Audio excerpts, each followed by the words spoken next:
속았습니다. 하도 많이 속았어. 아니 책을 사겠다고 얘기를 하셔놓고서 그전 책이 1세 나가는데 3년 걸렸다니까요. 네? 3년 걸렸습니다. 3년. 이용환 작가님은 별로 활동 없으세요. 근데 얼마 전에 낸 책도 2세 찍는다고 올리셨더라고요. 이건 부럽다 못해 이걸 어떻게 받아야 되는지 모르겠고, 저는 출간기념회를 하면 할수록 책 순위는 떨어져요.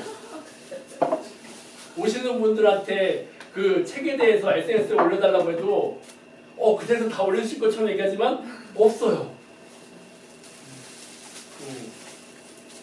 근데 뭐라 이런 상황을 오래 겪어봐서 이렇게 섭섭하거나 그렇지 않습니다. 하지만 해볼 수 있는 데까지 해봐야죠. 아무튼 다시 제 행사로 돌아와서 그 편견에 대해서 하려면 알으셔야 되고, 그 알기 위해서는 공부를 하셔야 되는데, 공부라는 측면이 개인적으로 하시면 충분히 가능합니다. 저도 개인적으로 한 거니까. 그런데 그 자료 찾아보기 그러시면은 그 이용환 작가님이 쓴 책도 있어요. 그 책도 좀 보시고요. 제가 지역마다 강연을 할 때도 있으니까 그때 한번 같이 알아보시고, 그 알았던 그걸 가지고 편견을 하시면 좋겠죠. 그런데 그것 말고라도 자기가 할 수 있는 부분들이 있습니다. 그건 여러분들이 드리는 숙제예요. 근데 그걸 너무 잘하시는 분들도 꽤 있어요. 고양이를 크게 이렇게 캣맘이나 그건 아닌데 본인이 알고 있는 지식 하나에서 이거를 풀어내신 분이 있더라고요. 좋은 선례가 될 것 같아서 제가 하나 보여드릴 건데요. 이 유튜브에 있는 이분의 직업은 인터넷 국어 강사입니다. 그분의 입장에서 길고양이에 대한 편견 하나를 깼습니다. 어떻게 깼냐고.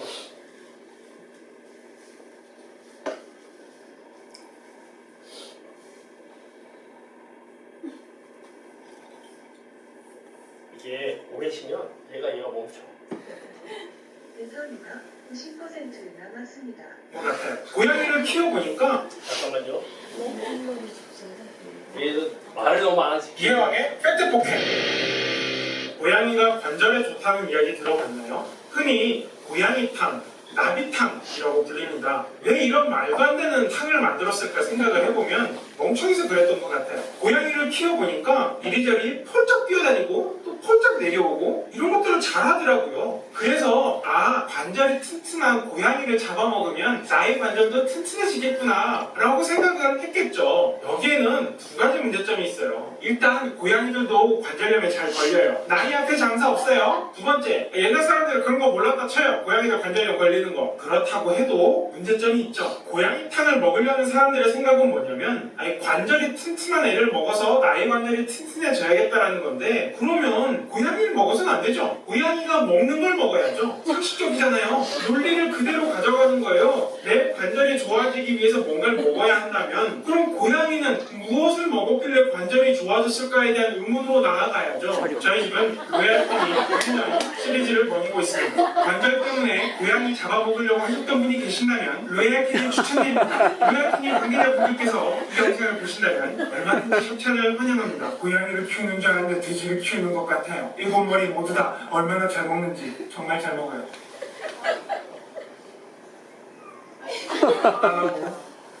오늘의 팩트 폭행 끝! 전 로얄캐닌 담당자 좀 봤으면 좋겠어요. 7마리를 로얄캐닌으로 키우려면 이 사람 굉장히 돈을 많이 벌어야 됩니다. 처방이십니다. 저분 성함이 뭐예요? 네? 이재황 씨라고요? 되게 신박하죠? 네.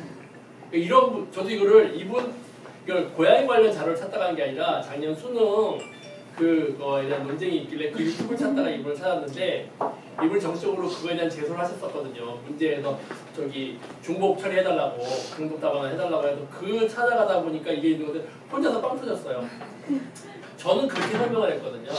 고양이를 먹는다는 게 사실은 뭐냐면, 고양이는 따로 이렇게 키워서 약재로 팔지 않습니다.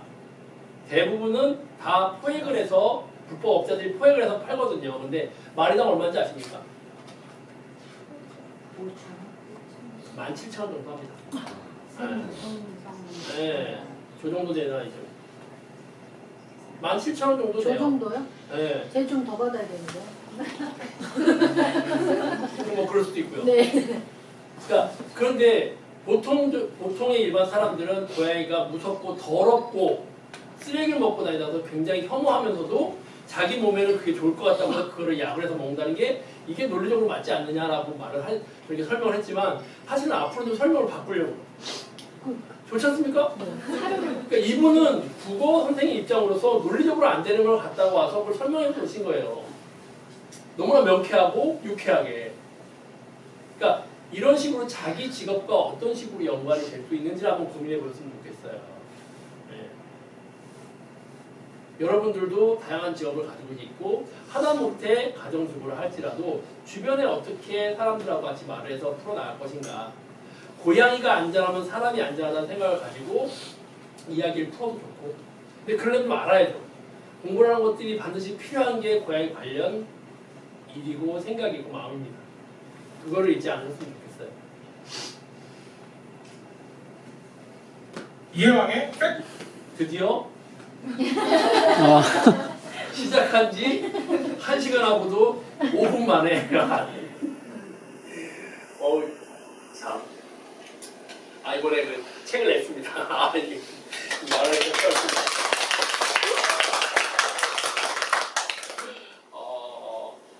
운 좋게 살아남았다 나는 길고양이의 인생을 썼어요. 근데 이 책을 쓴 건 이제 한 1년 전부터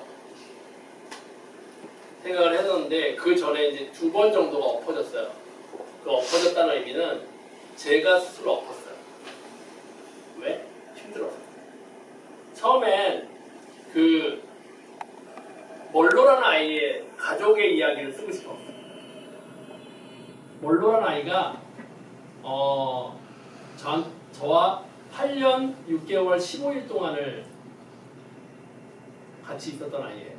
매일 만나고 그 아이가 저한테 27마리의 새끼를 보여줬고요.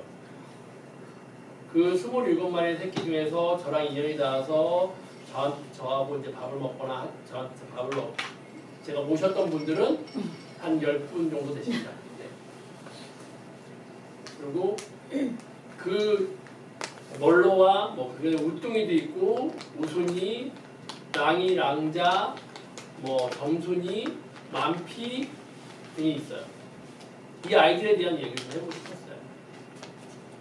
왜냐면은 그 시작은 멀로가 처음에 어미가 워낙이 그 모성애가 강해서 5월달에 태어난 아이들을 그 이듬해 3월까지 품고 있었어요. 5마리 다.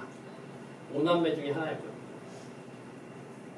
그러고 나서 저랑 인연이 된 거는 그 중에서 한 마리는 먼저 이탈했고 4마리가 저랑 같이 인연이 됐어요. 그래서 저는 이 아이들을 굉장히 잘 보살펴주고 싶어서 그 당시 이제 밥을 주고 나서 TNI라고 알게 됐거든요. 그래서 어떤 분의 도움을 받아가지고 통도설 빌려고 해서 잡았는데 멀로를 제외한 3마리밖에 못 잡았어요. 얘는 안 들어가더라고요. 통도에.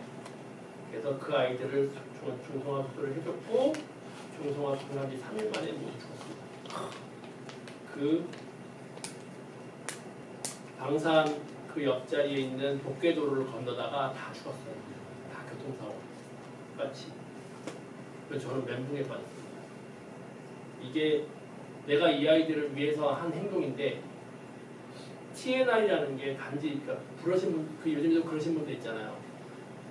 따지듯이 그러죠. 고양이 돌본다 그러면 TNR 해줬어요? 왜 TNR 왜 안 해줘요? 라고 물어본단 말이에요. 근데 TNR이라는 것이 어떤 의도로 시작됐고 어떻게 해야 되고 어떤 전제 조건이 있고 어떤 식으로 수술을 하고 어떤 식으로 관리해야 되는지를 제대로 물어보면 모릅니다. 저도 몰랐어요. 그래서 너무 미안해서 사실 그 후에 10년 동안은 저는 TNR을 안 했습니다. 그리고 그 아이들은 죄송한데 이게 그 TNR로 인해서 죽었다고 지금 말씀. 왜 그러냐면 밀렸거든요. 영역에 밀려서. 바로 밀립니다. 저 그것도 이게 참 문제인 것 같아요. TNR을 하면 영역에서 밀린다고 해서 안 하는 분이 있는데. 아 그거는 제가 설명을 드릴게요. 제가 왜 그 당시에 영역이 밀렸다고 생각하냐면 그 아이들이 원래 있던 곳과 거기서 쫓겨서 그러니까 골목 하나를 넘는 데 가서 밥을 주기 시작했어요. 밥을 주기 시작한 지 제가 그 아이들한테 수술을 한 게 불과 한 달이 안 될 때였어요.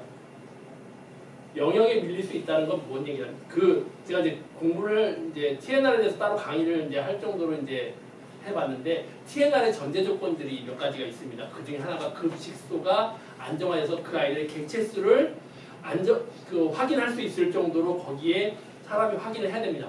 안정화시키고 난 후에 해야 되는 거거든요. 그리고 가장 순식간에 아이들의 수술을 최소한 60%에서 70% 정도를 해야 됩니다. 10마리가 오면 6마리에서 7마리 정도를 하게 되면 그 아이들이 그 밥자리 주변으로 콜로니 형태를 띠면서 살아가게 됩니다. 이게 가장 이상적인 형태예요. 저는 그걸 몰랐다는 거고요. 그 부분에 대해서는 TNR 사업이 제일 처음 이루어졌던 영국이나 유럽 쪽에서도 다 그런 식으로 하고 있는데 우리나라는 어떤 식이었냐? 저도 마찬가지로 그렇게 알고 있었던 거고요. TNR 사업이 민원으로만 된 거였어요. 싫어하시는 분이 시끄러워요. 아유 뭐 죽겠어. 어떻게 좀 해주세요라고 하게 되면 잡아서 수술을 시킨 다음에 다행히 제자리 방사는 모르겠는데 임의 방사하는 경우도 많았기 때문에 2007년부터 2011년까지 몇만 마리를 했음에도 불구하고 퍼센테이지가 11%가 안 되게 나왔거든요. 서울시 같은 경우에도. 그래서 지금 제가 2016년에 TNR을 했을 때는 그 밥자리를 안정화시킨 지 1년 지난 후에 거기에 살고 있는 18마리 중에서 16마리 시켰고요. 그 16마리가 다 지금 살아 있습니다. TNR은 하는 게 문제가 아니라 그 이후에 이 아이를 어떻게 보살핀가에 대한 부분이 반드시 전제되어 있어야 돼요. 그래서 사실은 급식소 사업이라든지 그 급식소를 관리하는 사람들, 같이 돌보는 사람들이 있어야 하는 거죠. 우리는 그거 없이 길고양이 TNR 사업이 민원으로 이루어졌기 때문에 사실은 아이들이 죽어나가는 겁니다. 그 지금 말씀하시는 밥자리가 그러니까 영역이 밀렸다는 거는 그 초기 보고서에 나와 있는 내용이기도 하고 제가 겪은 것도 그렇게 합니다. 만약에 그렇게 말씀하시는 분이 있다면 제대로 할 수 있는 뭔가가 해야 되는 거죠. 왜? 그래서 전 세계에서 유일하게 지금 대한민국만 길고양이 급수 사업을 하고 있어요. 고양이 밥 주는 걸 뭐라고 하는 나라니까. 다른 나라 TNR은 그냥 시작합니다. 왜? 거기는 고양이 밥 주는 건 뭐라지 않아요. 일본만 가더라도 그냥 가서 공원에서 밥 주는데 누가 와서 이 밥 해주냐고 하지 않아요. 땅바닥에 줘도 뭐라 하지 않습니다. 근데 우리는 어떻게 하죠? 쓰레기 든다고 밥 준다고 하면은 그거 애들 와서 또 쓰레기 든다고 그러니까 쓰레기 뒤지니까 쓰레기를 뒤져서 밥을 주고 있는데 쓰레기 뒤진다고 밥을 주지 말라고 해요.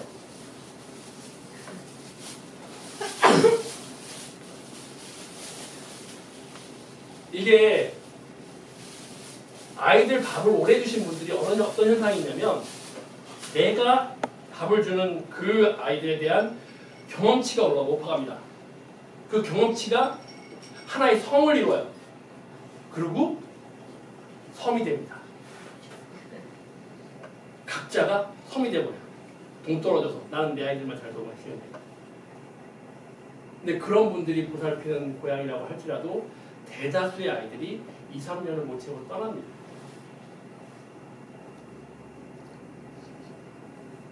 그러니까 제대로 알아야 한다는 얘기예요. 저조차도 그런 시행착오가 있었기 때문에 말씀을 드리는 거고요. 아무튼 다시 자꾸 이렇게 어디로 자꾸 흘러가는데 끌어당기면 원로에 대해서 했는데 원로가 8년을 살면서 단 한 번도 거기 그 복궤도로를 넘어가지 않았어요.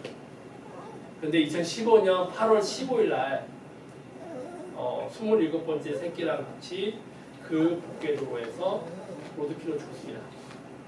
그 옆자리에서. 새끼랑 같이. 저는 새끼를 데리고 건너가다가 한 것 같지는 않아요.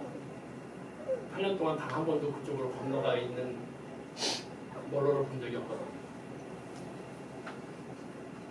그 아이들에 대한 이야기, 그리고 뭐 우순이야 우뚱이 이야기, 점순이,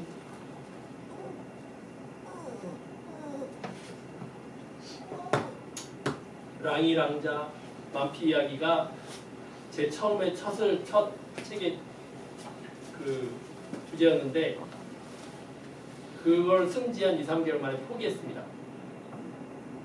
저한테 너무 못할 짓이더라고요. 문투도 문제가 있었어요. 누구한테 이야기하듯이 글을 쓰다 보니까 여러분도 마찬가지겠지만은 생명을 마음에 담는다는 건 그 생명과 헤어졌다고 할지라도 가슴속에 담아놓습니다.